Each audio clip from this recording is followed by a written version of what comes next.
Vous êtes chez MMA Propagande et nous nous retrouvons aujourd'hui pour une réaction à l'UFC 308 avec tous mes compères qui étaient là pour la preview, mais aussi Shadowski. Shadowski, comment ça va? Ça va et toi? Content d'être de retour parmi vous. Ça faisait un moment. Ouais, ça fait plaisir. Voilà, je suis aussi avec Mounir.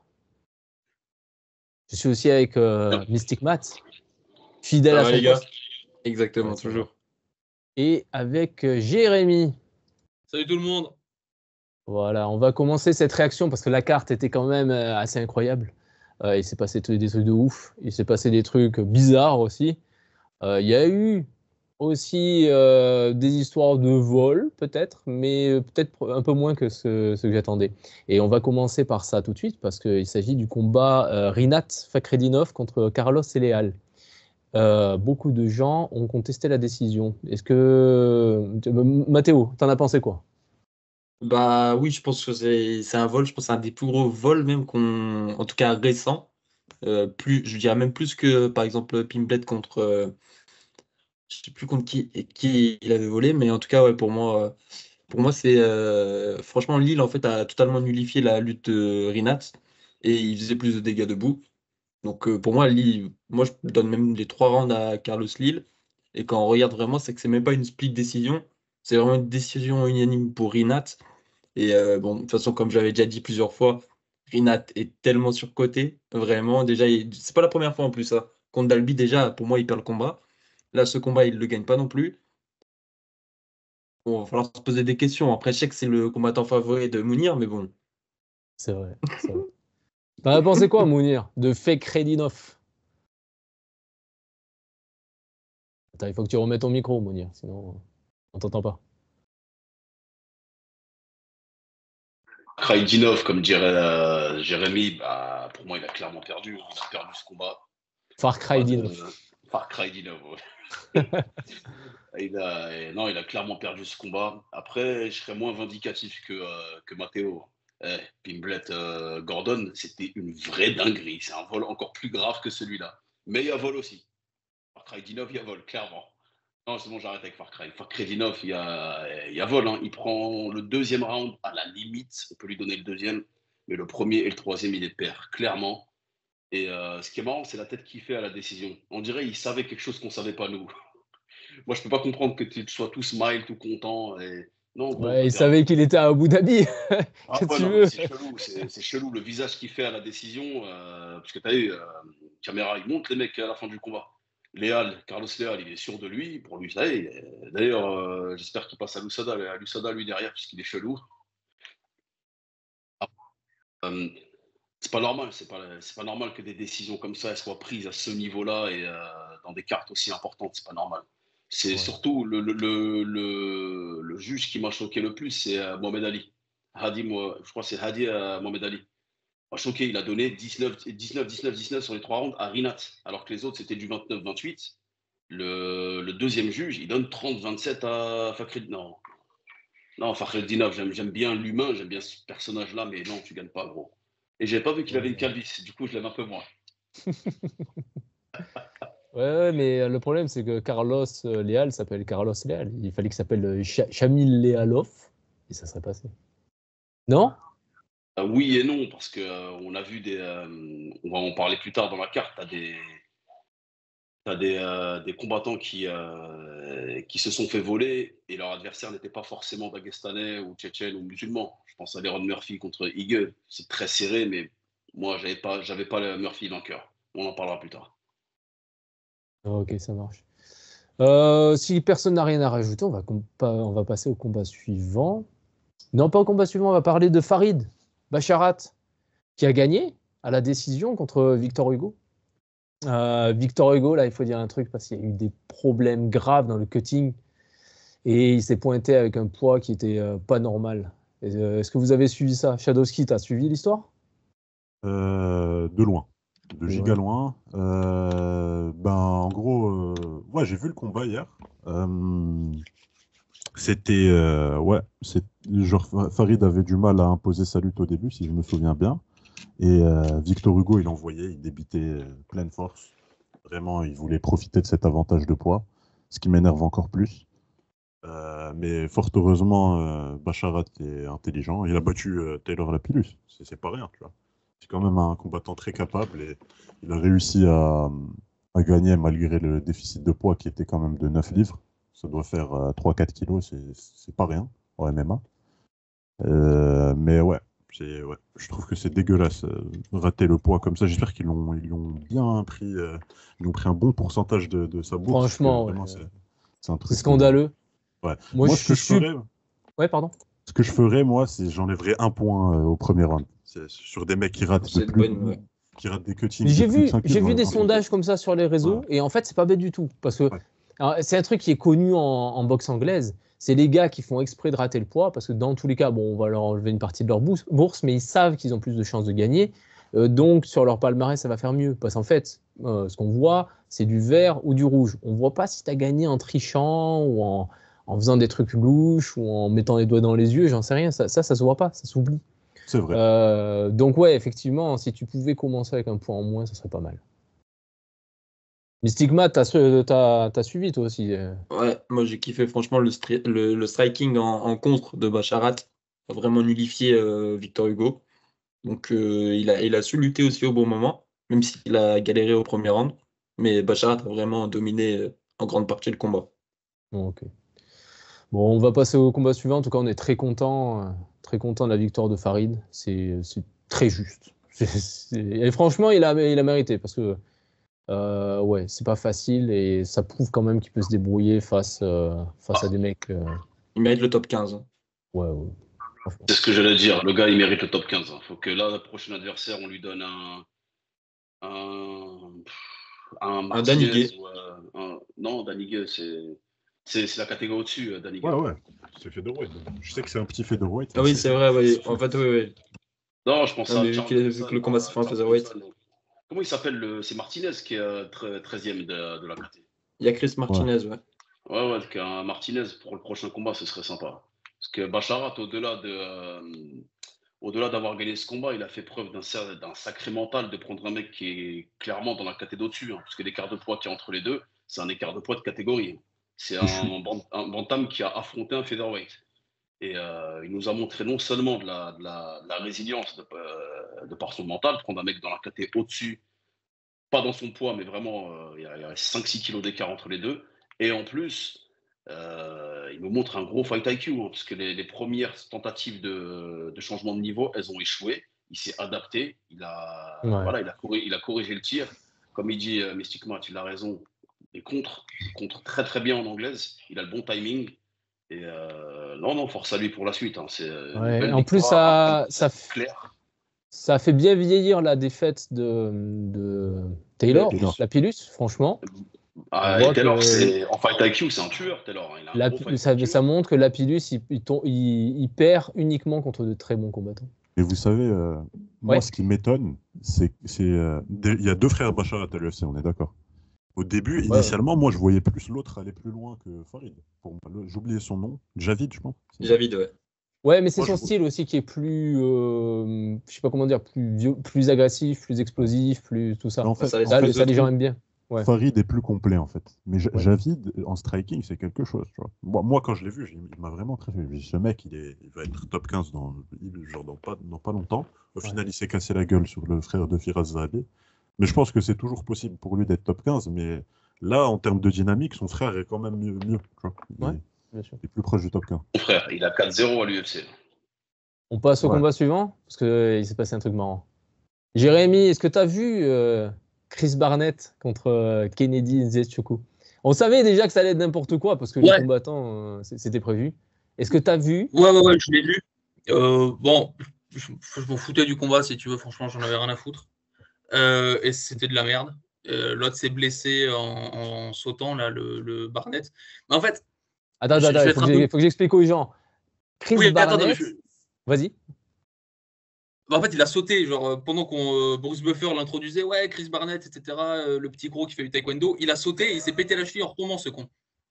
Mais si tu veux, c'est le problème quand tu fais 1m75 et 125 kg, c'est que forcément, ton corps n'est pas adapté pour ça. Donc, c'est obligé que tu te blesses de cette manière. Et en plus, il me semble qu'il avait déjà des problèmes au tendon d'Achille. Ah ouais. Donc, il avait un souci au tendon d'Achille. Il n'avait pas combattu pendant un moment à cause de ça. Et je crois qu'il est revenu 3 mois et demi ou un truc comme ça. Enfin, il s'est fait opérer vite fait. Et il saute et il se pète le tendon. Mais je pense que là, le meilleur truc à faire, déjà, c'est de perdre du poids et aller en middleweight. Fondamentalement, déjà, ton corps va prendre moins cher. 2022. Dernier combat, 2022. 2022. 2022, Pardon, dernier pardon. combat. Pardon. Mais ouais, et ça dit aussi quelque chose. Peut-être qu'il faudrait que les combattants arrêtent de faire ce genre de trucs avant les combats. On en voit plein se blesser juste avant. C'est pas le premier. Il y avait du tout, ça fait Ortega, peut-être mais lui, il avait 5 gagné. Ortega, il y avait. Le dernier, c'était Ortega, mais il avait gagné au moins. Non, mais il y a même des Buffer trucs comme lui-même, Tony Ferguson qui se blesse avec les câbles, tu sais, contre Habib. Il se blesse avec les câbles de l'UFC, tu sais. Il se fait Ouais, mais ça, c'est les autre chose. croisés.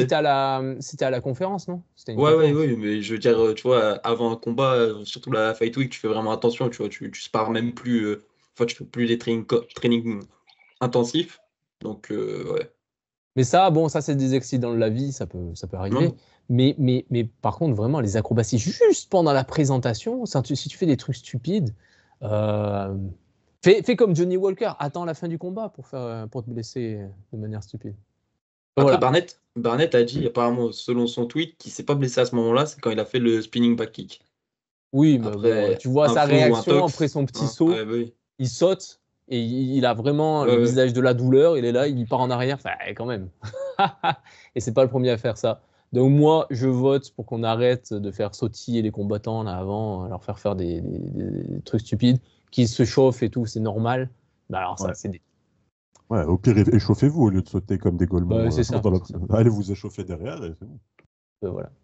Combat suivant, c'est Abus. On va en parler très vite fait. Abus qui a été dominé et ensuite qui finit par une soumission. Bon là, Jérémy, Je toi, l'avais dit, t'avais suivi.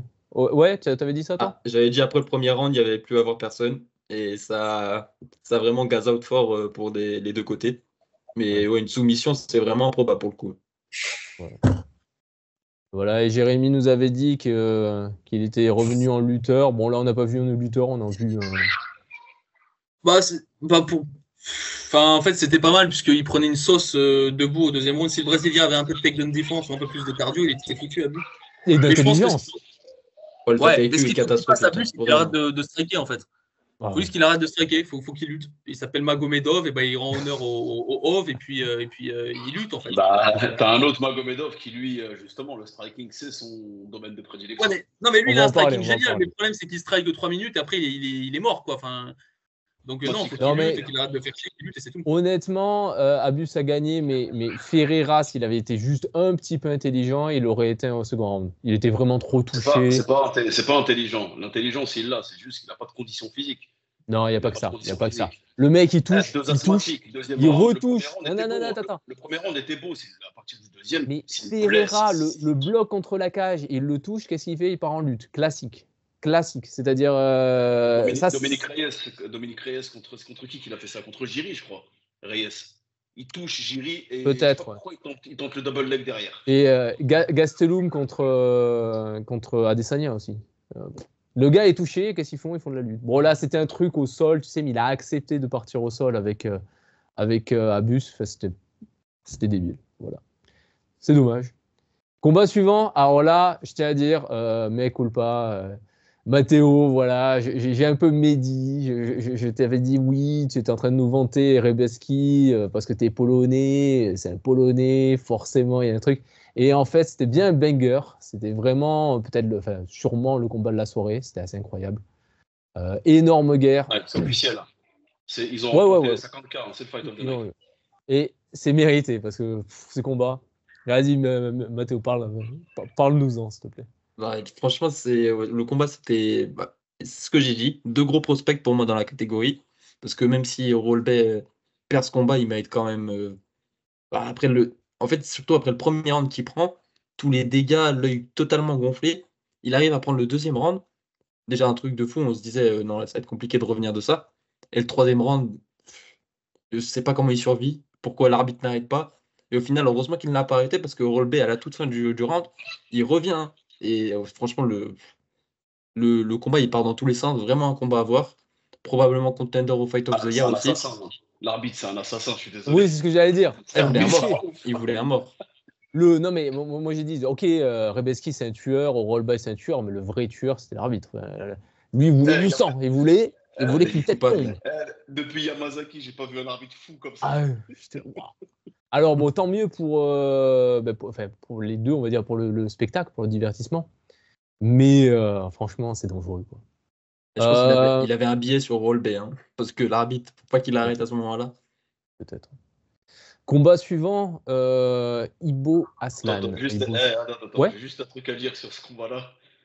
Mathéo, bien vu, c'est Fight of the Night, t'avais bien vu le truc. Mais je maintiens, Rebecca, il faut qu'il aille pisser, la vérité, c'est pas normal. C'est pas normal.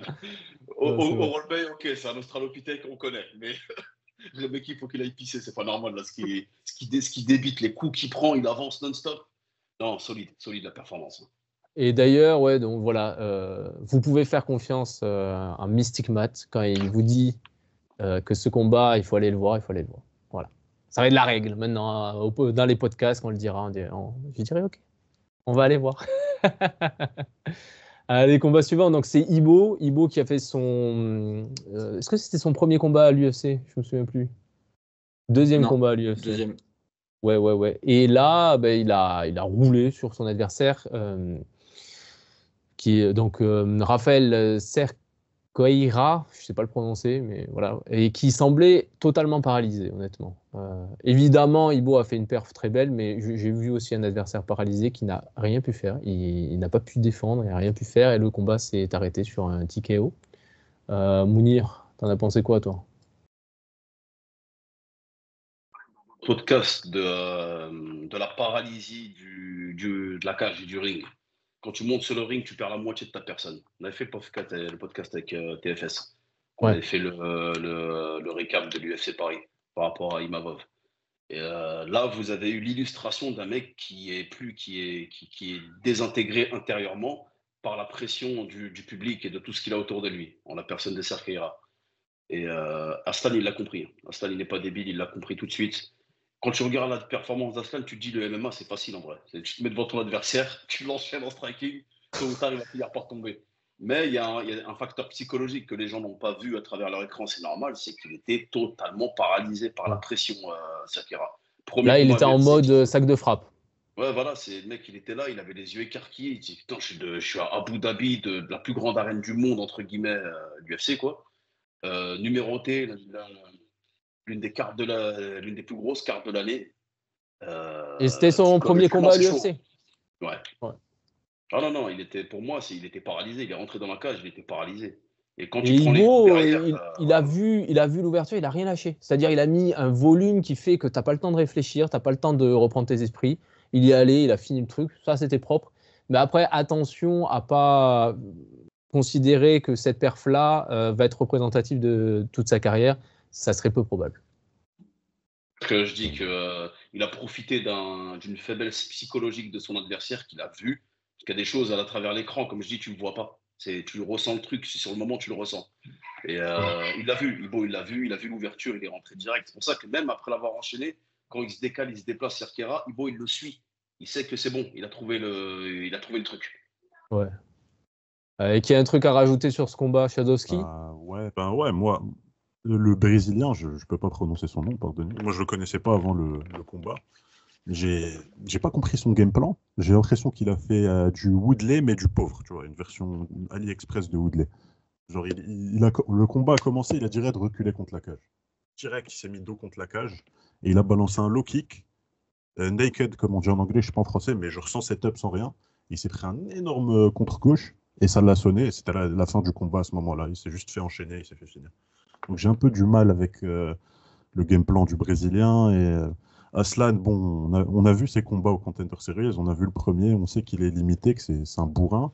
Il va gagner des combats contre des gars qui n'ont pas de bon game plan ou qui sont eux-mêmes limités techniquement ou qui ont des mauvais mentons. Mais je sais pas par la suite ce que ça va donner. En tout cas, pour l'instant, il est convaincant.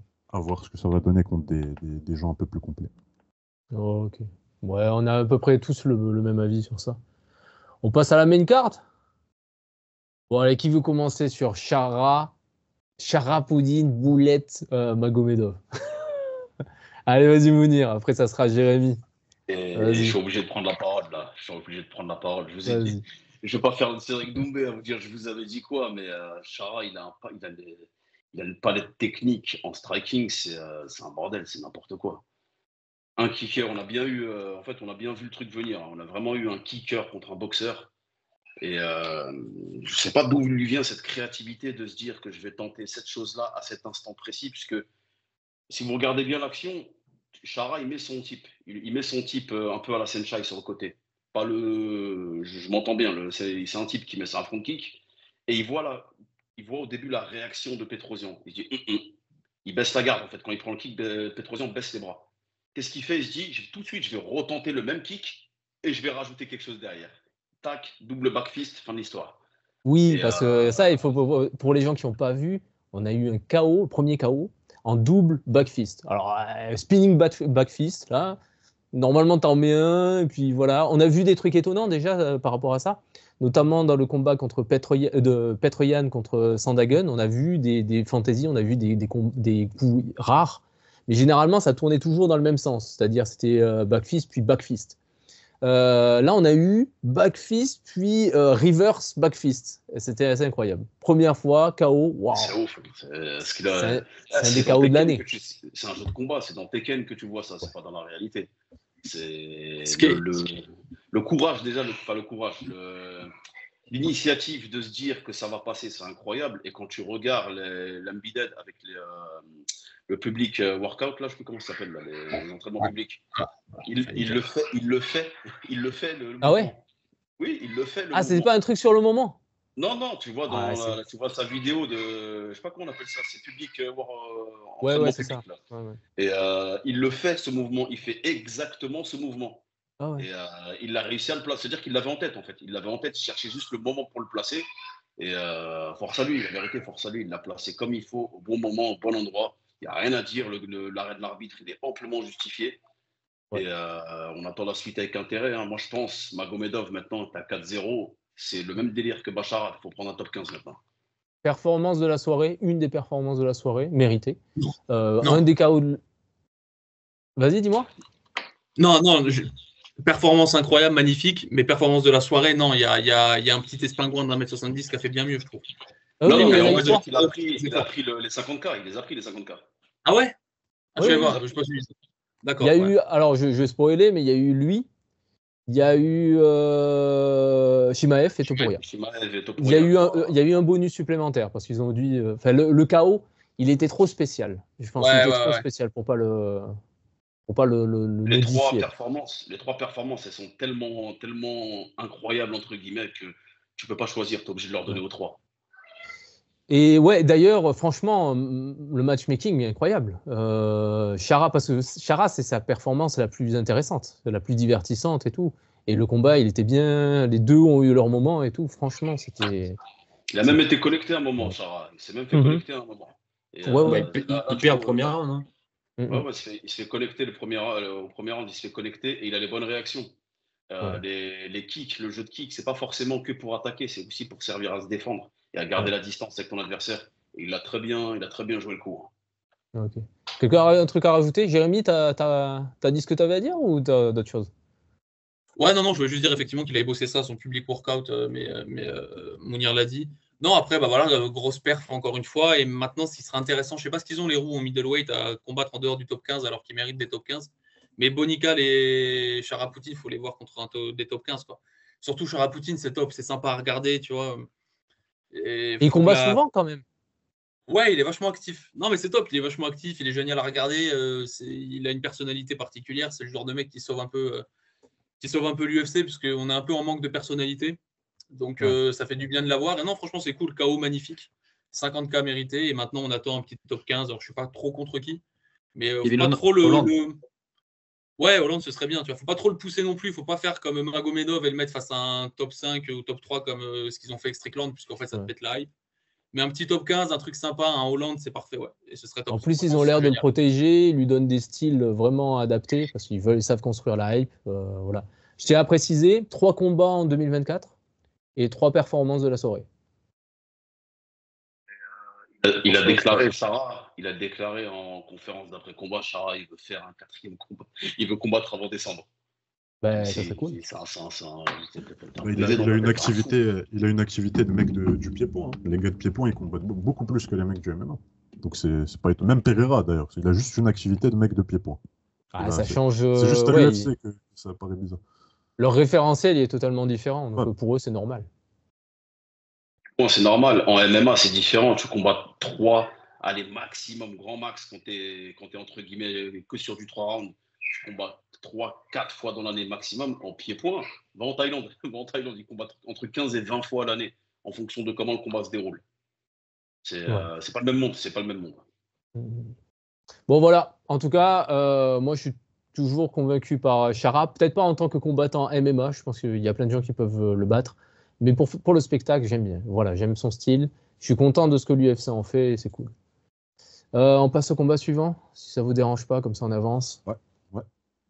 Là, c'est Lerone Murphy contre Danny Gay. Et d'ailleurs, on tient à s'excuser parce que dans la preview, il se trouve qu'il y a une erreur de montage et la partie consacrée à ce combat a en grande partie disparu. Voilà, la partie où je pronostiquais Lerone Murphy par décision serrée contre Danny Gay. Après... Non, c'est pas vrai. Voilà. Donc, qui veut en parler? Dites-moi. Moi, je veux bien. Vas-y. Je veux bien parce que j'ai un avis opposé à celui de Mounir. Alors, Ok. effectivement, combat serré, là, on est d'accord là-dessus, pas de problème. Il me semble qu'il y a un knockdown, deuxième round de Ige. Si je dis pas de bêtises. Ouais. Bon, Murphy gère le premier round, Ige le deuxième, là, il n'y a pas de problème. Le point de contingence, ça va plus être le troisième round. Et sur le troisième round, moi, je me base sur les critères du MMA pour juger les combats, qui sont bien évidemment pas toujours respectés par les juges, mais c'est en fait ce que eux sont censés valoriser, c'est quelle personne cherche le plus à finir le combat de manière active. Tu vois. Donc moi, je pense que Murphy a plus cherché à finir le combat, surtout à la fin, il en voulait plus. C'est lui qui en voulait plus. Ige, il était plus dans une logique de contrôle au troisième round. Et je le blâme pas par rapport à ça, parce qu'il était fatigué, c'était un combat à haute intensité, top 15, tout ce que tu veux. Mais si on prend ce critère en compte, pour moi, c'est pas choquant. C'est serré, mais c'est pas choquant. C'est beaucoup moins choquant que Fakhreddinov. C'est beaucoup moins choquant Oh que... oui, c'est pas un vol Oui. comme ça, quoi. Ah non, c'est un combat serré. Oui. Comme on dit, ça pouvait aller des deux côtés, mais Murphy, ça me choque pas. Tu vois. Et je vais pas trouver ça ridicule qu'un mec me dise que Ige gagne. Tu vois. Pour moi, les deux positions sont défendables. Juste que moi, j'aurais plus tendance à récompenser Lerone Murphy, parce qu'il en a plus fait à la fin. Et aussi parce qu'il est à 15-0, il est à 15-0 il me semble, et que je le vois plus avoir un avenir en featherweight que Ige. Ige, il a quand même fait sa carrière. Je pense que c'est ce que se dit l'UFC aussi. Hein. Ils ont clairement parié sur Murphy plutôt que sur Ige. Mais c'est ça qui est tricky, on va dire, avec Dan Ige, c'est ça le piège. C'est qu'il est fort, Ige. Il est fort, Ige, il est prêt à prendre n'importe qui. Ouais, c'est ça. Et il pourrait en arrêter plein. Tu vois, il pourrait en arrêter plein, jamais par domination totale, c'est très rare, mais juste parce qu'il a, je sais pas, il a de l'expérience, il sait faire des choix. Il a éteint des prospects. Moi, je me souviens de Gavin Tucker, on en parlait comme un grappleur élite, tout ça. Il l'a éteint, il lui a stoppé sa carrière. Je ne sais même pas s'il a recombattu depuis, Gavin Tucker. Mais quand on voit le palmarès de Ige, en fait, on se dit, bon, c'est un combattant un peu pourri. Enfin, franchement, il y a beaucoup de défaites ces dernières années. Mais quand on voit ses perfs, on comprend en fait qui c'est. C'est vraiment un test, quoi. Donc c'est compliqué. Déjà, il a fini André Fili. André Fili qui est un peu le même genre de profil. C'est-à-dire que c'est un mec, tu te dis, bon, tu le vois jamais dans le top du top. Mais en fait, André Fili, c'est un problème aussi. C'est aussi un gatekeeper. Ouais, c'est ça. Juste un peu plus bas. Mounir, réponds à ça. Toi, tu as un avis opposé, je crois. J'ai un avis opposé à celui de Shadowski. Pour moi, je vois une décision politique de l'UFC parce qu'il mise plus sur Lerone Murphy avec son 0 et le fait qu'il soit anglais, parce qu'il y a un marché à conquérir encore en Angleterre, c'est pas fini. Il n'y a pas assez de combattants anglais pour conquérir l'Europe, en fait. La porte d'entrée de l'Europe, c'est l'Angleterre, ce ne sera pas la France, les gars. Ça fait un moment qu'ils sont sur l'Angleterre. La France, c'est dans un second temps un autre territoire à conquérir, mais l'Angleterre n'est toujours pas conquise. il y a le Cage Warrior, il y a beaucoup de choses qui font un peu d'ombre, entre guillemets, à l'UFC au niveau régional. Donc Leron Murphy, je vois sa victoire comme une décision politique de l'UFC. Le premier round et le deuxième round, je serais d'accord avec Shadowski, c'est clair et net. Pour nous, on est clair et net. Le premier, Leron Murphy le prend. Pas grand-chose, mais il le prend. Le deuxième, Shadowski, tu me diras ce que tu en penses, c'est scorable 18. Ah Il non. est à ça du finish, à ça. Oui, mais non, mais c'est pas suffisant. 18, il faut un C'est un tabassage 19, tout le round. C'est un 19, mais il a Donc, c'est pas de ça résistance. du finish. Oui, Il a il est ça pas du loin. finish. Ah là, on est d'accord, Ouais. on est d'accord. Mais ouais, Et sur le 18. troisième round, moi, je vois de la roublardise. C'est un vieux roublard, Igué. Il fait ce qu'il faut pour sécuriser son round. Pour moi, c'est comme ça que je le vois. Il fait plus de contrôle, mais les dégâts sont pas là, je suis désolé. Pour moi, ça La s'est moitié joué du surtout round. dans les dernières secondes. Dans les dernières ouais, secondes, c'est du qui vol. est-ce qui a avancé? Qui est-ce qui a en profité? Qui est-ce qui a essayé de blesser? Ben, c'était Murphy. Je suis d'accord Et avec Julien. ça touche quand même Et pour les l'esprit juges, des quand tu regardes l'intégralité du round, tu peux pas le donner à Murphy. Tu regardes les 10 dernières secondes, la dernière minute, oui, tu te dis, ouais, c'est vrai, Murphy, au moins il essaye de frapper quand il est en bonne position. Igueux, il contrôle la quasi-totalité du round. C'est pas 3-4 frappes qui sont censées faire la différence. Le début, En tout c'est cas, Murphy. Le milieu et le début de la fin, c'est Igué, mais la fin, c'est. le gros milieu, hein, il y a 3 minutes 30. Hein. Ouais. Mais c'est du 3 minutes 30 de contrôle. Jérémy, toi, t'avais qui gagnant, toi? Attends, je vais juste finir ce que je dis et je lui laisse la parole. De toute façon, je vais pas regarder, donc tu peux y aller. J'ai regardé genre les 2 premiers rounds, je crois, un truc comme ça, mais ça m'a cassé les couilles, donc tu peux y aller, Daniel.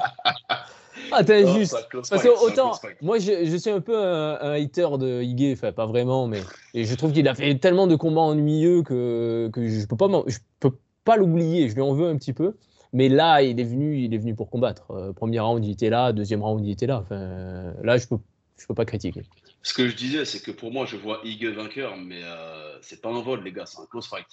Dès lors où on parle de close fight, de combat serré, la thèse du vol a disparu aussitôt. Ça peut aller des deux côtés. Shadowski me dit que c'est Murphy qui gagne, ça me choque pas. C'est pas level Fakhredinov par exemple ou Pimblet contre le Gordon. Mais voilà, c'est Ou Makhachev contre Volka, hein. J'arrête. C'est pas. Non, mais c'est important de le dire. Volka, il a pris 1 minute dans le combat, une seule, Ouais. la dernière. Comment tu donnes 1 minute Stigmate. contre 20 Je t'entends plus. Mystiquement, toi, t'avais qui gagné? Moi, je suis totalement d'accord avec Shadowski. Je lui serre la pince parce que c'est ça. Moi, je vous le dis. Si Leron Murphy s'appelle Leron Murphy Nurmagomedov, Mounir lui aurait donné le combat. Mais il se trouve que il s'appelle Leron Murphy. Donc, c'est simple. Pour mettre un peu des chiffres sur ce que vous avez pu dire avant, c'est 16 coups significatifs contre 2 minutes 34 de contrôle. C'est selon ton interprétation, pardon. Et j'ai bégayé. Et non, c'est selon ton interprétation. Et pour moi, comme on l'a dit maintenant, les juges jugent selon les dégâts. Et les dégâts, c'était pour Murphy. Donc, pour moi, Murphy selon ces gagne ce combat. fameuses règles du MMA qui sont respectées à peu près une fois tous les 2 ans. Voilà. Grave. Selon le profil des gens. Parce que les règles, elles ont officiellement changé. Officieusement, il se passe la même chose qu'avant. Officieusement, c'est les juges, ils font ce qu'ils veulent. Parfois, ils sont payés, je pense, par les bookmakers ou par Vegas ou un truc comme ça, parce qu'il y a des trucs. Je dis, le Fakhredinov, le Hadj Mohamed Ali, là, je ne veux pas l'oublier, lui. Le 30-27 qu'il donne à Fakhredin, c'est pas possible. Bon, voilà, on passe au combat suivant. Non, ça sert à rien qu'on en parle, celui-là. Allez, on passe. Non, c'était Magomed Ankalaev contre Rakic. Alors, moi, on regardait, vous savez, on regarde des combats et en même temps, on est sur Telegram, dans notre groupe, on parle tous ensemble. On dit, oui, je vois un tel prendre le premier round et tout. Alors, moi, j'ai été choqué parce que je regardais, j'ai dit, premier round, c'est pour Rakic. Très clairement, j'ai vu le premier round pour Rakic. J'étais là, ok. C'était pas une domination totale, mais j'ai vu les kicks, j'ai vu tout ça. J'ai un peu vu son game plan et voilà. Et tout le monde m'a dit non mais t'es fou, c'est Ankalaev qui prend leur premier round. J'ai fait quoi? Et il se trouve que les juges m'ont donné raison. Hein. Voilà, unanimement ils ont donné le round à Rakic. Et par contre, après, le reste, c'était clair. C'était clair. Alors. Round 2, round 3, c'était pour Ankalaev. Voilà. Si Donc, je peux commencer vas-y. sur ce combat, Rakic, c'était nul à chier. C'était vraiment nul à chier. Il a rien fait pendant 15 minutes. Il a tourné. Le mec, il a fait ses 10 000 pas. Il a couru. Il a tapé un marathon. Non, mais tu regardes. En plus, c'est. Enfin, bon, je dis ça, je fais le malin. Je l'ai rencontré en vrai il y a 2 ans. Je me pissais dessus. Tu vois, il fait genre 1m95, 100 Ah ouais, 110 le kilos. physique. Le J'ai physique, quand pris il est entré dans la cage, il dépassé et tout. Non, non, c'est monstrueux. Il a un physique monstrueux. Il est très sympa et tout. Mais je veux dire, quand tu peux pas. Juste, il courait. Et dès qu'Ankalaev s'approchait un peu, il mettait ses mains comme ça et il partait en courant. Il lâchait 2 low kicks. Je crois qu'il a envoyé 2 high kicks au premier round. Tu sais, le côté, je crois que ça lui a un peu monté à la tête. Tu sais, le truc, je suis un méga kicker. Et après, c'est tout. Et il a pas striké, il a pas cherché à lutter. Il a essayé de faire un peu de clinch au 3e round. Il s'est fait rouler dessus par Ankalaev. Et c'était catastrophique. Enfin, là, je suis pas un grand fan de Ankalaev, mais il touchait bien plus agressif. Mais Rakic, le game plan, je sais pas ce que c'était. Non, j'ai regardé le combat, je me suis dit, round 2 et 3, c'était clair et net. Round 2 et 3, c'était sûr, c'était pour Ankalaev. Par contre, je suis pas d'accord sur la lutte. Ankalaev méritait rien à dire. Grosse victoire. Victoire, ok. Si. Bah non, mais non, tu peux pas. Est-ce que ça vaut un title shot? Victoire sans éclat, quoi. Voilà. Alors, oui. Merci, Mathéo. Les haters, arrêtez-vous tout de suite, les haters. Justement, Jiri. Dixit, celui qui donne le premier round à Ankalaev. Je le donne à Ankalaev et je l'assume. Pour moi, est Ankalaev fou. prend le premier round. Agressivité, Non, contrôle et il cherche le combat là où Rakic. Attends, il touchait autant que Michel Watterson, là. Il faisait du herbe, du shadowboxing. Parce que Rakic, il reste pas en place. Bah oui, mais tu crois quoi qu'il va rester sous les coups? Tu crois qu'il. D'accord, il va rester sous les coups, donc c'est qui frappait? C'était Rakic. Merci. Non. Si. Les low kicks. Tu te contredire toi-même là. Non. En fait, le truc, c'est que Rakic, il jouait de son allonge, il tournait, effectivement, il voulait pas être touché, et il bombardait en low kick. Moi, c'est ce que j'ai vu. Le but, c'était de Il y avait des refaire. jabs aussi, les gars. Des jabs Le en but, c'était de interception de refaire. Rakic. Le but, c'était de refaire comme Blakovic, c'était de casser la jambe. Mais le problème, c'est qu'il n'a pas tenu le game plan. Moi, je vous ai dit quoi? Je vous ai dit les combattants, ils évoluent. Ankalaev, avant. Mais il a rien évolué du tout. Il a pas checké un seul kick. Il a fait exactement pareil. Il a pas checké un seul kick. Il n'est pas parti en lutte. Le seul qui est parti en lutte, c'est Rakic. Parce qu'il n'a plus de solution au striking, il peut rien faire. Non, mais ça, d'accord. Mais toi, t'étais là. Oui, Ankalaev, il a gagné en Fight IQ. Il va aller en lutte, vous allez voir. Il va checker les low kicks. Mais bien sûr que non. Il a un droitier, il a fait exactement ce qu'il faut pour affronter un droitier en Ankalaev. Gaucher, il a fait mais exactement ce qu'il faut. il n'a pas clinché et il n'est pas allé en lutte. Pourquoi mais parce que c'est toi qui nous as dit. C'est toi qui nous as dit. Oui, Ankalaev, il va. Contre Pereira, il va clincher, il n'a pas le choix. Bien sûr que non, il va striker contre Pereira. Justement, Jiri. Oui, Shadowxy. Ouais, moi je voulais rebondir sur ce que tu as dit à un moment. Tu as dit qu'il ne mérite pas le title. Tu avais dit un truc sur le title shot. Bah, figure-toi qu'à ma grande surprise, j'ai vu la post-fight interview de Dana White et il a l'air de vouloir lui donner le title shot. Il a dit il a trouvé que Ankalaev a fait un bon combat et il le voit comme le prochain adversaire de Pereira. Il n'est pas débile, Dana White. Il a bien compris. Il a bien vu pour sa défense. Bon, c'est vrai, ça c'est vrai. Pour sa défense, Ankalaev a avancé quand même. Et ça fait le spectacle. Donc, il a fait que ça. C'est lui qui mettait la pression. Pour moi, il a été moins ennuyant que la majorité de ses combats. Oui, à part quand il finit contre des boîtes de conserve, là. Mais là, bon. J'ai trouvé que c'était un bon combat. Ouais. Voilà. Est-ce que quelqu'un a un truc à rajouter sur ça? Moi, je tiens à dire que Rakic déprimante un peu. T'as dit déprimant? Présentez vos excuses là en Ankalaev. Mais non, il a fait exactement ce qu'on a dit. Il n'a pas checké les low kicks, il est con. Il est très talentueux. Plus sérieusement, Ankalaev, pourquoi il mérite le title shot? Déjà, ça fait un moment qu'il le méritait. Khalil Rountree, bien que j'ai du respect pour Rountree, j'ai aucun souci avec lui. À la base, il n'avait pas à se retrouver là. Et là, il est devenu littéralement incontestable au prochain title shot. Quoi qu'en pensent il y a des gens qui disent... En vrai, c'est juste parce que le title shot, il avait déjà eu, en fait. C'est ça. Laisse-moi juste aller au bout de mon propos. Il y a des gens qui ont fait la comparaison entre la victoire d'Imavov et la victoire d'Ankalaev. Je suis pas d'accord. Je suis pas d'accord. Parce que Brendan Allen, il n'a pas cherché à fuir le combat. C'est-à-dire que Ankalaev, il a essayé de performer. Hein. Il a essayé de performer. Il a avancé littéralement pendant 15 minutes. Et c'est Rakic. Le problème du combat, c'est pas Ankalaev. Le problème, c'est Rakic. On situe mal les choses, en fait. Les gens parlent de Ankalaev, la performance, c'est pas ouf. Par contre, attends, Rakic, j'ai entendu un truc dans son coin. À un moment, il lui disait genre, c'est bon, tu mènes 2-0. Vous avez entendu ça aussi? Non, ils sont en train de alcoolisés, c'est pas possible. Ah non, parce que autant le premier round, moi je pense qu'il le prend, et pourquoi pas. Mais alors dire que le deuxième tu le prends, t'es là, tu fais mais. Ils ont vu quoi? Ou alors c'était pour être sympa avec lui? Je sais pas, peut-être qu'ils ont. Mais Rakic n'avait pas l'air choqué quand la décision a été annoncée. Hein. Donc je pense qu'il ne croyait pas ses côtés. Quand tu boxes, quand tu combats, tu sais si tu gagnes ou tu perds. Tu n'as même pas besoin des juges. Tu le sais. Surtout que bon, si c'est sur un combat que tu doutes, tu dis ah celui-là j'étais peut-être en dessous. Mais là le 2 et le 3 quand même, c'était clair. Bon voilà, on va s'arrêter là sur ce combat-là parce que déjà c'est en Calef et ça ne m'intéresse pas. Et surtout parce qu'il faut parler du reste et je veux pas que ça dure trop longtemps. Voilà. Khamzat. Bon là Jérémy, il faut que tu nous en parles. Khamzat contre Robert Whittaker. Tu avais le même prono que moi. On pensait que Khamzat allait pas réussir à finir sur les premiers rounds. Et on pensait que Whittaker allait reprendre le dessus parce que Khamzat il gaze out assez vite. Et là, vas-y. Incroyable. Ouais, incroyable.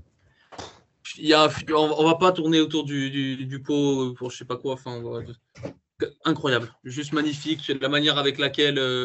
Il plonge dans les jambes de Whittaker. Tout le monde s'attendait à ce qu'il lutte Whittaker. Il n'y a pas de souci. Ouais.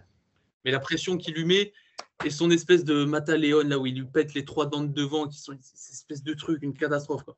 Mais faire ça à Robert Whittaker, c'est. En fait. Tu regardes le combat, moi ça me fait chier pour Robert Whittaker parce que bon, il est quand même sympa et tout le monde aime Robert Whittaker.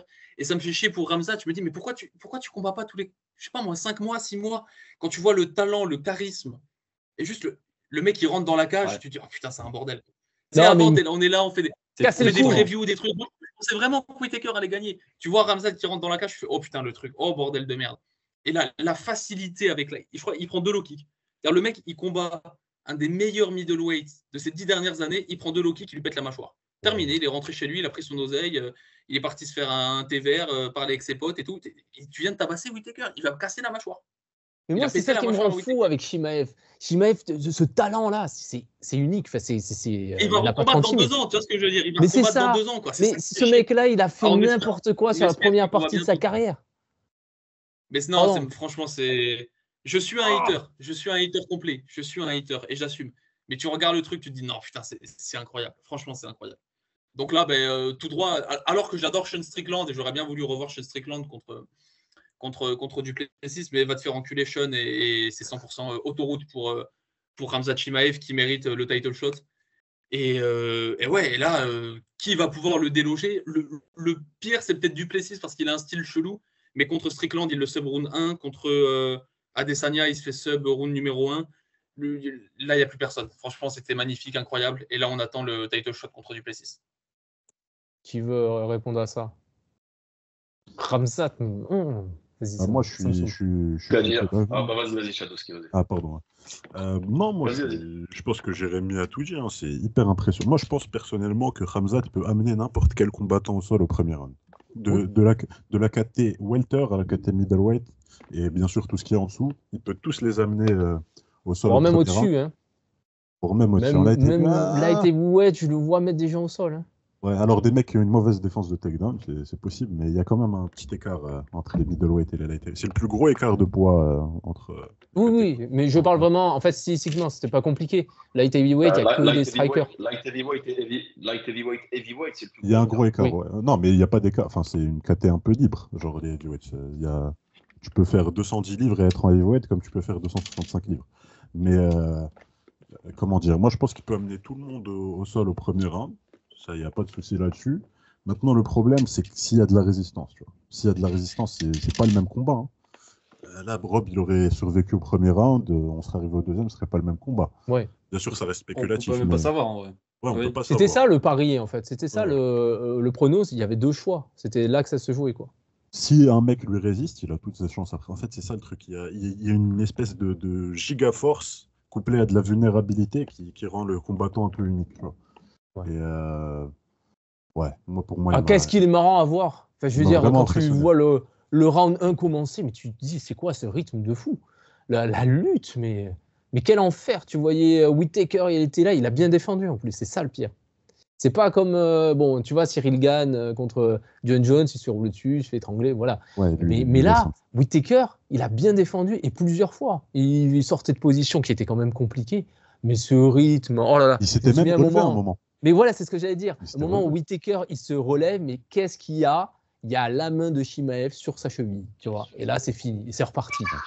C'est Quel une enfer. force, c'est une force inarrêtable au premier round. Il a amené Ouais. Kamaru Usman qui a dû se faire amener avant le combat, il a dû se faire amener 1 ou 2 fois grand max Et le au pire, c'est sol. que Kamaru Usman, il n'a pas juste amené, il a Il l'a amené, ragdoll, quoi. ouais, il a 18. 18 Ouais. débattables, bien sûr, il y a des gens qui mettent 19, mais il a 18 Kamaru Usman au premier round, ce qui est hyper impressionnant. Donc moi, contre Duplessis, moi je suis pas un casu, vous non plus. Je suis pas le genre de mec qui s'emballe. Contre Duplessis, c'est un combat très compliqué pour lui, Ouais. on va pas se mentir. Mais j'ai envie de voir ça, et je C'est pense qu'il dur, mérite ouais. son title shot. Je pense que Strickland mérite aussi, mais priorité de Chimaev quand même. Ah oui, bah, tout le monde. Enfin, moi, je veux voir Chimaev contre le champion, enfin, pour la ceinture. Déjà, ça m'a frustré de ne pas le voir pour la ceinture welterweight. Mais là, vas-y, il faut qu'il y aille, quoi. Moi, c'est ça Ouais. qui me saoule avec ce mec-là. C'est que vraiment, en termes de talent, En fait, tu vois, Dana, je pense qu'il l'avait vu aussi. Dana White, il a vu le combattant arriver, il a vu ce mec-là, il a dit, ça, c'est la future superstar. Et qu'est-ce qu'il fait, là? Mais qu'est-ce qu'il fait de sa carrière? Je ne comprends pas. Il est arrivé, le pire, c'est On est face à Chimaev, père de famille, prof de maths de banlieue. On l'avait dit. On l'avait dit. C'est pas le même Ouais, parce Chimaev. que Là, moi, j'y croyais pas. qu'il y aura Moi, une je pause croyais de que... 1 an ou je sais pas quoi, on n'est pas sûr. Là, c'est Ouais. pas le même Chimaev qu'on a.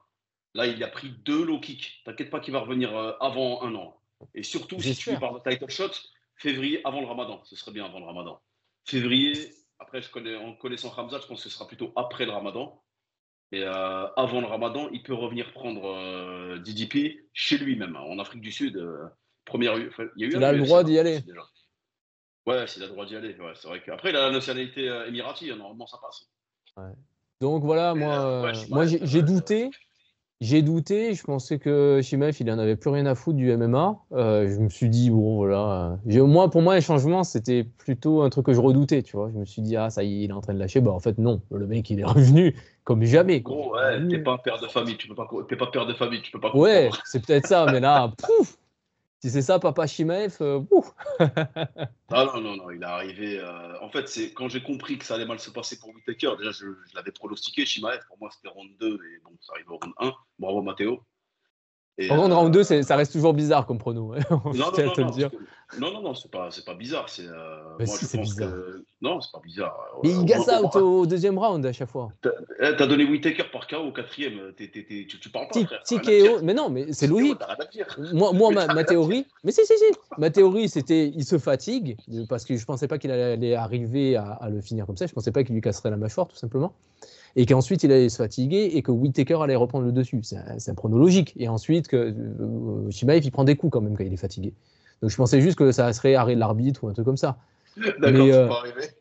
Non, c'est pas arrivé. Ah, très clairement, c'est pas ça qui est arrivé. Mais Chimaev, deuxième round, comment ça se passe? Comment ça se passe? C'est premier round ou rien? Mais gros, ouais, t'as rien à me dire. Ouais, t'as rien à me dire. Mais si je peux. On parle de prono là. C'est fini. T'as plus à parler. Y a pas à parler. Comme là, le prochain combat, je reconnaîtrai humblement ma défaite. Mes excuses, il y a. Ah non. Mais, très clairement, mon prono, il n'est pas passé. Non, Chimaev, je vous dis, Chimaev, prof de banlieue et daron. Quand je l'ai vu, un mec qui est trop serein, c'est dangereux. Un mec qui est serein en fight week, qui est serein en interview, qui n'est pas excité, soumis à ses émotions, c'est dangereux. C'est très, très dangereux et on a eu la preuve en image. Et j'aimerais revenir sur l'aspect grappling de Chimaev. C'est un bien meilleur grappleur. Je cite Jiri dans la preview. Qui a-t-il soumis? Mais qui a-t-il soumis? Bon, là, il a soumis Whittaker. Donc bien. Mais pour moi, je suis désolé, c'est surtout la lutte. Parce que. Ouais, c'est connu. Si verrouille le body lock, c'est fini. Faut pas le laisser verrouiller. Mais quel enfer. Je veux dire, quand tu es face à ça. Oh là là, moi je m'imagine dans la cage avec ce mec-là. Voilà, c'est ça, c'est avant le combat. Rappelez-vous ce que je vous ai dit sur le groupe. J'ai regardé le regard de Chimaev, comment il regarde Whittaker. C'est un félin, c'est un Oh. carnassier qui arrive comme ça. Mais moi, j'ai l'impression, tu sais, ces cauchemars-là où tu es poursuivi par un mec et tu sais, il est inarrêtable, tu vois. Ce genre de cauchemar. Moi, c'est ça que je vois quand. T'es Shimaev, premier round, tu fais genre. Cauchemar. Si tu t'essayes de sortir en rampant et tout, tu peux rien faire. Le mec, il te traîne par les pieds. C'est pas un mauvais grappleur, Whittaker. Hein. Il est solide en grappling. C'est juste que Shimaev, c'est de la technique couplée à de la puissance et de l'anticipation. C'est tous les Mais c'est mouvements que surtout- Whittaker faisait, il avait de l'anticipation. Il a une puissance hors norme, ce type. C'est Ça, pas son normal. explosivité, ça Comment tu lutte. rentres des dents, comment tu rentres les dents d'un mec juste Oh avec là juste avec un étranglement? Tu fais comment? Mais vraiment, la sensation que ça doit faire de savoir que tu ne vas pas pouvoir te relever. Bon. Combat suivant. Ouais, non, Et là, Shimaev devant tout le monde. Hein. Je ne veux pas entendre parler, comme il a dit Jérémy, ne me parlez pas de Strickland, ne me parlez pas ouais. de Imavov, Forza Nassourdine, mais non, gros. Combat suivant, on a Shimaev. dit, Mounir. Laisse-moi Mounir, parler de calme-toi. Shimaev. J'aime Shimaev, j'aime Khamzat. Ah, mais Non, c'est vas-y, l'heure, combat là. suivant, combat suivant. Vas-y, combat suivant. Vas-y. Combat suivant. Et là, il faut donner la parole à Mathéo. Voilà. Parce que Mathéo avait pronostiqué Topuria. Moi aussi. Oui, C'est mais vrai. tu n'étais pas là à la ouais. preview chez nous. D'accord. Donc Topuria, bon, il a dit à la décision. Mais Après, oui, donc comme en fait, on c'est l'a un dit. prono faux, hein. Ouais, mais non, vous abusez. Non, mais voilà, mettre vas-y. KO face à Holloway, fallait ne pas y croire en pronostiquant ça quand même si ça a eu lieu. Franchement, c'était improbable. Je pense qu'on a tous été choqués quand on a vu Holloway, même rien que le début, la séquence où il commence déjà à tituber, on se dit non mais est-ce que c'est réel ce qu'on est en train de voir? Et ce gars est monstrueux. Et comment dire que il a passé 2 fois 25 minutes avec Poirier dans une cage, quasiment 25 minutes avec Gaethje. Il a eu vite fait un knockdown. On peut même pas appeler ça un knockdown contre Gaethje. Et là, le gars, au bout du 3e Contre round, Poirier, tu veux dire? non, contre Gaethje. À un Contre moment, Gaethje. il y a un moment, ouais. il y en a contre Poirier, il se retient avec la cage. Et Gaethje, il y a vite fait un moment, il glisse un peu. Et là, avec Topuria, un gars qui paraît plus léger et tout ça, mais sa boxe anglaise, sa pression constante aussi, c'était vraiment Les low kicks. impressionnant. Les low kicks, je l'avais dit exactement. Oui. Les low kicks, ils ont servi et voilà. Franchement, Les low il kicks, avait déjà gêné ça comme ça l'avait avec déjà. Volkanovski. Voilà, Avec les low exactement. kicks. Mais là, en fait, Voilà. Et ce qu'il faut comprendre, c'est que le pronostic KO, il était improbable. Pourquoi? Pas parce que Topuria est pas fort. Topuria, on sait Non. qu'il peut mettre KO n'importe qui. Mais c'est juste que Max Holloway est connu pour être indestructible à ce niveau-là. C'est le premier KO qu'il prend de sa carrière et probablement de sa vie. Ça lui est jamais arrivé. Donc voilà, là on l'a vu, éteint au sol avec l'arbitre qui était au-dessus de lui. Oh là là, ça a choqué tout le monde. Et chose que Je suis j'ai. désolé. Je suis désolé, Vas-y, j'ai parlé. Ouais, j'ai parlé un peu tout à l'heure avec le micro fermé. On parlait parfum, donc je profite pour faire un peu de pub. Latafa Camra, ça coûte genre 50 balles, les mecs. C'est un des meilleurs parfums que j'ai jamais senti. Si vous voulez acheter un parfum à pas cher, le Latafa Camra est incroyable. Je vous le conseille. Alors, je tiens à dire qu'on n'était pas au courant et que même ma propagande ne fait pas de placement de produit, mais bon. Non, c'est un conseil Camara, d'amis. c'est pas Camara, c'est Khamra. Khamra, et t'inquiète, on connaît. Ah putain, c'est connu? Ah, excuse-moi. C'est le En dupe France, de monsieur. Kylian Cher, je sais quoi, c'est un dupe Ah, c'est encore quoi? mieux parce qu'il n'y a pas le cognac dedans, il y a de la date. Ça, c'est le problème, ça. Ça, c'est le souci. Tout ce qui me manque, moi, c'est le cognac. Perso. Tu me rajoutes le cognac, c'est parfait. Mais bon, pour revenir au sujet principal, Ouais. si je peux me permettre de parler rapidement dessus, Bien sûr, c'était fou. Il se fait dominer 3 rounds. Moi, je suis désolé, il perd le premier, il perd le deuxième, il perdait le troisième. Et ce crochet, je crois que c'est un crochet du gauche ou du droit? Du gauche. Oh là, c'est enfer. Non, vraiment, une espèce de mise à mort, une espèce de Panzer droit dans la ligne Maginot terminé. Fini et il tombe, quoi. Et tu vois Holloway qui tombe, qui bouge pas. C'est pas il tombe, tu vois, un arrêt prématuré. Non, c'est plat, il bouge pas. Et ça fait quand même assez mal au cœur, puisqu'on a Whittaker qui se fait casser la mâchoire, Holloway qui se prend un KO. C'est-à-dire que c'est il a beaucoup de fans, hein, Holloway. Beaucoup. Ouais, puis c'est la fin d'une ère, quoi. Tu sens que Holloway, il se fait drop déjà contre Gaethje, là il se prend un KO. Ouais, c'est bon. Mais après, maintenant, pour bouger Topuria, il va falloir, je sais pas. Impossible. Parce qu'il a 27 ans, c'est pas genre il a 35 ans, il a 27 ans le mec. C'est-à-dire que son prime, c'est dans 3 ans. Là, le mec, il n'est pas à son prime. Il finit Volkanovski, il finit Holloway et il n'est pas à son prime. Il débute tranquille. franchement, c'est monstrueux. Ce qui serait bien, ce serait qu'il monte, mais le problème, c'est qu'on a Makhachev au-dessus. Donc, nous, on aimerait aussi que Makhachev monte. Et puis, si Makhachev défend encore contre un featherweight, bah, les gens vont un peu se foutre de sa gueule en lui disant Makhachev va pas montrer c'est rien. contre Belal. Donc, mais ce serait un combat génial, quoi. Parce que voir Holloway contre Makhachev, je pense que Makhachev le sub, bon, on n'est pas là pour faire le truc, mais ce serait pas Holloway, voir Topuria contre Makhachev, ce serait top. Mais, Par contre, ouais, il y a des gens qui s'enflamment. Hein. Ils pensent que KO Holloway, arriver à connecter Holloway, c'est pareil qu'arriver à connecter Makhachev. Pas du tout. Makhachev, son style, il est hyper défensif. Le striking défensif, ouais. Il n'accepte pas de prendre les coups. Mais il accepte pas de prendre les coups. Alors, bien sûr, Makhachev, il n'a pas le menton d'Holloway, mais tout simplement, ce genre de coup, ça ne passerait pas.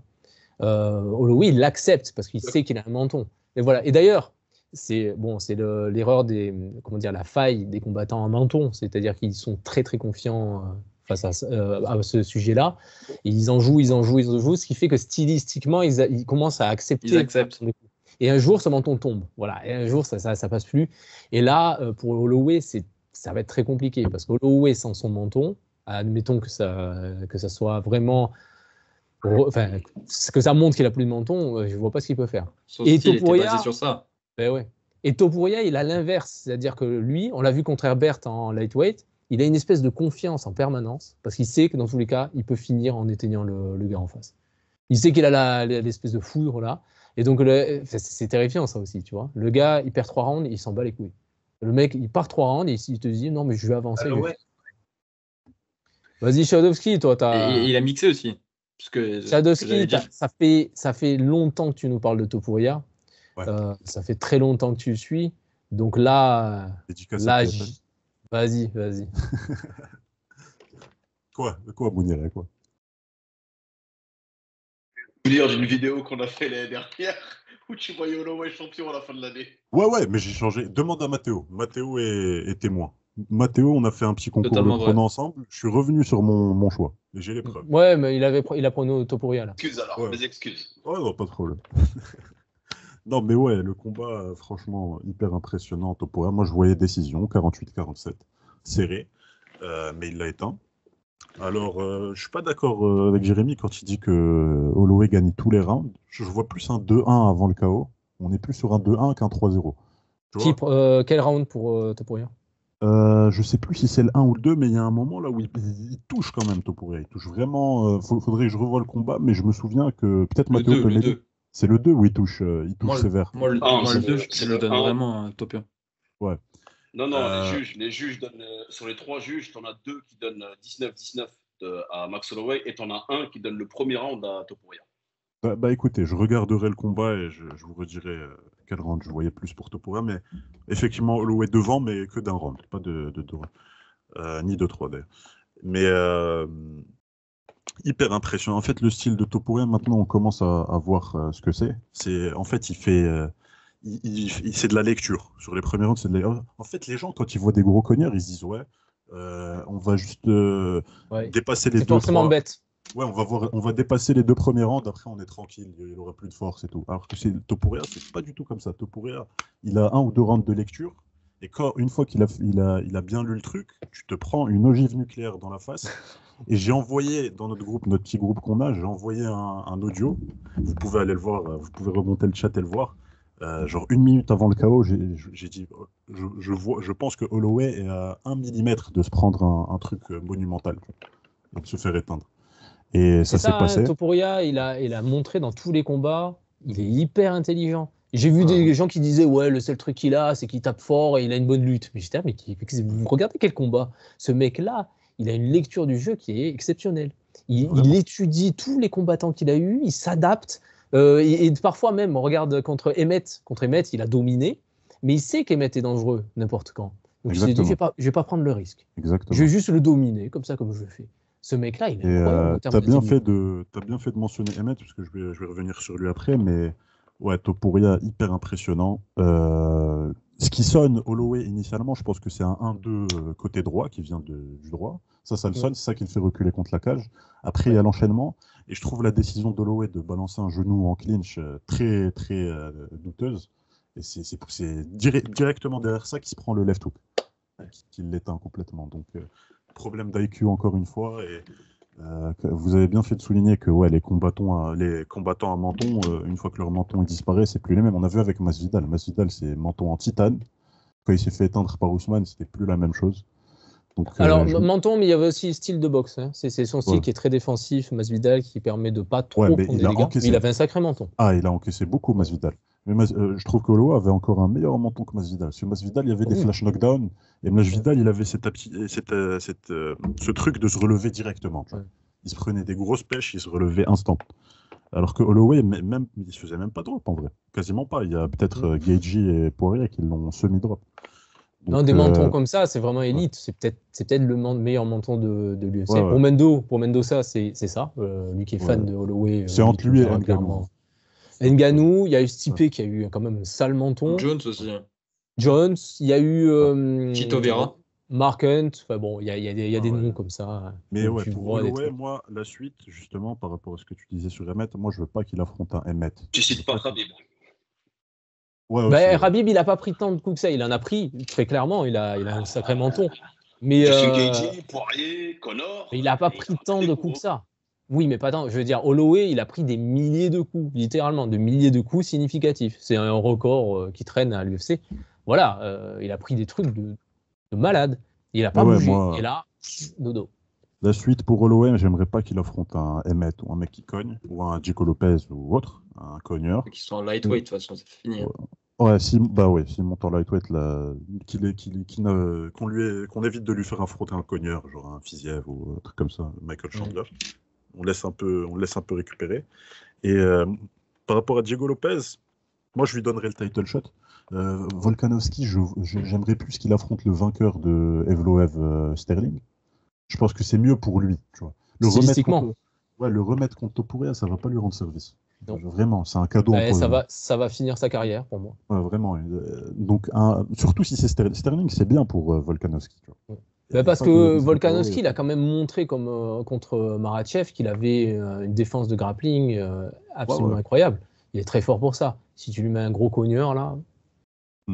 Non, c'est mauvais. Et moi, je préférerais quand même Diego Lopez pour le prochain match-up, pour le prochain title shot. C'est plus logique, il est dans la dynamique et tout, c'est intéressant. Bon, je vois quand même Topuria devant, si j'aime beaucoup Lopez. Dana a l'air contre puisqu'il veut s'introduire dans le marché espagnol et il veut pas prendre de risques pour Topuria, donc c'est plus safe de faire un premier combat en Espagne contre Volkanovski. Prendre un nom et le montrer à tout le monde. Parce que si tu t'amènes Diego Lopez en Espagne et qu'il éteint Topuria, je dis pas que ça va arriver, mais c'est une possibilité. C'est pas bon pour le marché. Premier round, pour moi, je vous ai dit dans mon analyse, si vous voulez gagner contre Topuria, ça va être dans les 2 premiers rounds. Après, c'est compliqué.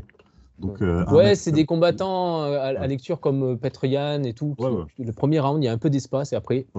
Et contrairement à ce que les gens pensent, son pouvoir de KO, il reste sur les 5 rounds. Il y a pas de... vu contre Emmett. Il baisse pas. Donc, attention.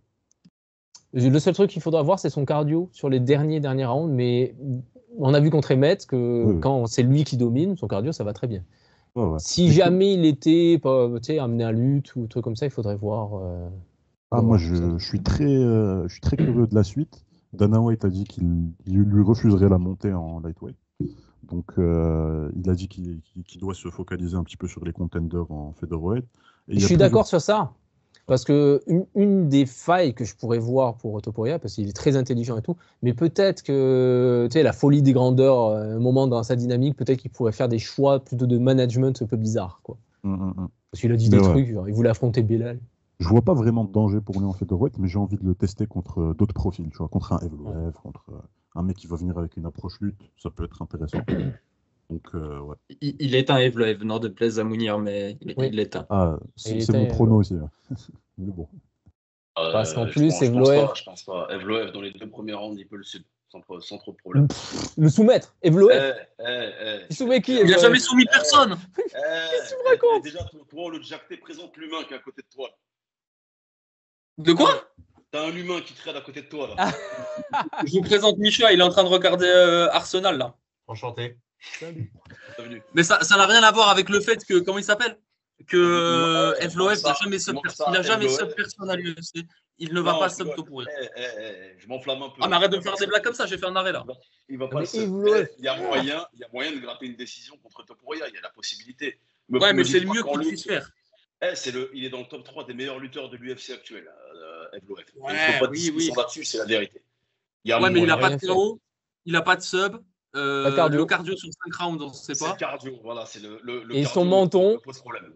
Le menton, un combattant invaincu, tu ne parles pas de menton, la vérité. Ah si, on parle de menton, non, absolument. Non, c'est un lutteur, on l'a déjà vu Il est chanceler. invaincu, ne me parlez pas de menton pour un On l'a déjà, mais c'est parce que c'est un lutteur, il amène au sol, donc il peut pas se Il est prendre invaincu KO, aussi, Topuria, dans ce cas-là, ne me parle pas de lutte.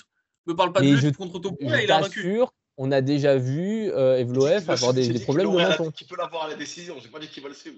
Mais pourquoi on parle de Topuria déjà? Moi, j'ai vu. Mais parce qu'il vient de gagner un combat là. Tu veux qu'on parle de qui? Tu veux qu'on parle de Makhachev?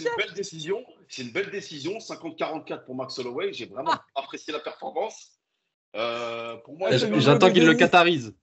J'ai vu. 50-44, il lui a mis. C'était un combat intéressant. Ça, c'est l'effet psychologique sur les fans. Je suis dans ma propre réalité. Ouais, c'est ça, ouais. Non, plus sérieusement. D'ailleurs, en Calef, à finir à qui je mets d'une manière royale. Round 1, là, comme ça. Non, vraiment, je parle sérieusement, la vérité. Bravo, monsieur Topuria. Je te présente toutes mes excuses. T'es un grand. T'es plus grand que ce que j'imaginais. Mathéo, il l'avait vu venir bien avant que je le voie. Pour moi, Après, je pense que j'étais biaisé parce que j'aime pas le personnage. Oui. Et je crois que c'est le cas de beaucoup de gens, notamment en France. J'ai vu que Topuria a été vraiment sous-estimé. Étrangement, hein. À l'international, moins, mais. Je présente mes excuses. T'es un grand. T'es un grand. Je pense que dans la catégorie featherweight actuelle, en dehors de Diego Lopez dans les 2 premiers rounds et Movsar Evloev, s'il arrive à avoir un bien meilleur cardio que ce qu'il a actuellement, le problème de Movsar n'est pas technique. Le problème de Movsar, il est physique. Et en dehors de ça, je vois pas qui Mounir, poser des soucis, la vérité. Si toutes les 5 minutes, tu parles pas d'un combattant en Eve ou en off, tu transpires, tu vas pas bien. Evloev, non. Il est menacé. Si Evloev, il arrive avec un KO power, un physique, un cardio, des armes à feu, une armée, etc., il peut peut-être le battre. Il va se faire allumer, mais tout le monde le sait. Non, mais sérieusement, qu'il n'essaie pas de monter en lightweight, parce que Makhachev, c'est un match-up bien plus compliqué pour lui que ce qu'il n'y paraît. La différence physique et la différence de style, surtout que Makhachev, c'est un gaucher, c'est quelqu'un qui ne prend pas des coups et qui arrive à trouver les timings pour changer de niveau. Et Topuria, il était petit quand même. Il faut contre Max, il était vraiment. Ouais. Il fait 1m70 et sans vouloir lui manquer de respect. Et là, il a tout mon respect. Makhachev, je pense que c'est un trop gros morceau pour lui. Oui. Je pense qu'il devrait se concentrer sur la catégorie featherweight. Et pour Max Holloway, je rejoins ce qu'il dit Mathéo. Il a totalement raison. Monte en lightweight, ça y est. Featherweight, c'est bon, c'est plus pour toi. Tu as été champion. Tu nous as mis des étoiles dans les yeux pendant plusieurs années. Maintenant, c'est bon, on passe à la catégorie. Ouais, mais tu le vois prendre qui en lightweight maintenant? Imaginons qu'il ait plus de menton. Ce que je pense, c'est que justement, ce que je pense, c'est que la montée en poids fait que son menton peut être un peu plus résistant. Parce que le cutting, pour l'avoir subi personnellement, le cutting, ça te ronge vraiment. Et combattre dans une catégorie où il y a 5 kilos supplémentaires, je pense que ça peut lui redonner des forces un petit. Même si Aldo, bizarrement, il traverse. Ouais, ça c'était une anomalie, mais peut-être, c'est une théorie que je viens de sortir de mon chapeau là, mais peut-être que quand il a affronté Gaethje, il a pris du poids, il a pris de la masse musculaire, et peut-être que le cutting a été plus dur pour lui en featherweight. Peut-être le fait d'être monté, descendu, peut-être que ça a été dur. C'est exactement là où je veux en venir. Avant de monter en lightweight, j'aimerais qu'il fasse une IRM au niveau du cerveau là, pour voir s'il peut continuer sa carrière là, parce que c'était quand même de sacrées pêches qu'il a. De toute façon, il a dit il ne revient pas avant cet été à la prochaine International Fight Week. Donc, en fonction de ça, tu vois, soit tu montes en lightweight, soit tu prends ta retraite. Ça sert à rien. Non, ouais, parce que c'est vrai ce que tu dis. Tu vois les stats qu'il a eu, Holloway. Ça fait très peur. Le nombre de coups qu'il a pris, ça fait très peur. C'est pas parce que on voit pas l'impact des coups sur lui en combat qu'il y en a pas. Donc ça, et maintenant qu'il se mange un vrai gros KO. Tu parles de ce combat ou de sa carrière? De sa carrière. Quand tu vois le nombre de coups qu'il a pris quand tu vois le nombre de coups qu'il a pris dans sa carrière, ça fait très peur pour le cerveau. Et là, de finir sur cette espèce de coup de fusil à pompe, là. C'est pour le cerveau. Ouais. Niveau santé, moi, je me poserais des questions. quand même. Déjà là, il va prendre des Doliprane là, la semaine à venir, c'est sûr. Mais Et ouais, les faut faire Doliprane, gaffe. Faut faire gaffe. Faut faire gaffe de fou. Et ouais, monter en lightweight sinon. S'il veut continuer, monter en lightweight et affronte un gars qui cogne pas, genre un lutteur. Dan Hooker, moi je vois Dan Hooker, Holloway, ça va être un feu d'artifice. C'est ça. Ouais, Tu j'ai veux fait ce lui faire matchmaking affronter là. un mec qui tape fort.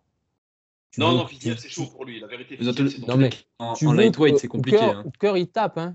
Tu veux Hooker, que c'est pas Holloway, Fiziev. il meurt. Et tu lui mets qui? Tu vas pas lui donner un mec qui est en dessous du top 15, c'est pas possible. Ouais, En moi, je lui donne lightweight, la il n'y a que des retraite. bourbiers. Tu veux En lui donner vrai, Benzet, en tu vrai, veux lui donner retraite, Benzet, les tu gars. veux lui donner qui? Ah, il a 32 ans, c'est dur. Retraite. Il Non, a fait non. il a une carrière de ouf. Non, mais c'est pas Ça va. Ferguson. C'est pas Je suis pas Ferguson. d'accord. Je suis pas d'accord. Tente un run en lightweight et si là tu échoues, là tu Ah oui, moi je suis d'accord. Ouais, mais non, mais ça sert à rien. Tu crois Makhachev, il va être champion à vie? Mais non, mais Makhachev, c'est pas ça, dans mais deux ça sert à défenses, rien. c'est Holloway, il a eu un max de trucs là. Oui, Jérémy? Ouais, je suis désolé, les gars, j'ai une urgence, faut que j'y aille. Je suis vraiment Mais désolé. justement, on va s'arrêter là parce que c'était Ouais, pardon, les gars. les réactions de l'UFC 308 avec énormément de trucs, des KO de l'année, des énormes highlights, des trucs, des champions dominants qui commencent à émerger. Merci beaucoup d'être venu. Merci Mystic Matt. Merci Shadowski. De rien. Merci Jérémy. Et merci Plaisir. Mounir. Merci Voilà, tout le monde. n'hésitez pas à vous abonner et à liker la vidéo. Et à la prochaine. C'était Me le fumez meilleur pas trop podcast. en commentaire. Me fumez pas trop en commentaire. Si, allez-y. Restez Allez-y, vous avez le droit. Salut. Allez, bonne soirée.